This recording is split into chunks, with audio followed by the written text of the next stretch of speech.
Simo, invece tu nella vita che cosa... Io sono onoratissimo, sono tuo cugino, quindi sono contento di essere stato invitato, soprattutto per i pregressi e tutta la vita che abbiamo vissuto insieme. Bravissimo. Io, attualmente gestisco 2 pizzerie, su Stampo è il Conosciamo. marchio, quindi non vado a specificare esattamente quali sono. Però No, su Stampo, quali sono? Quarto e Quartello. Ok. Quartuccio no, non ci sono ancora arrivati. Ottello. Quartello. 8. Ad aprile praticamente ha fatto il 4-4-8. Merda. Che avete aperto in 4-4.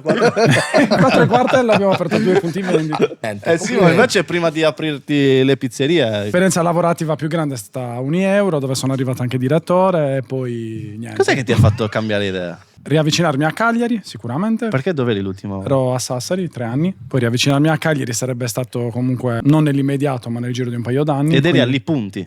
Sì, E lì punti a arrivare lì più, puntavo a cambiare tornare vita. a casa. C'è veramente un posto che si chiama così. Certo. Sì, c'è anche la squadra di punti. Sì, fortissima, tra l'altro. Gli schiacciano tutti, gli schiacciano. Perdono sempre. Mischi. No, erano mischiati in una cosa di scommesse. Scommesse. Perché lì punti.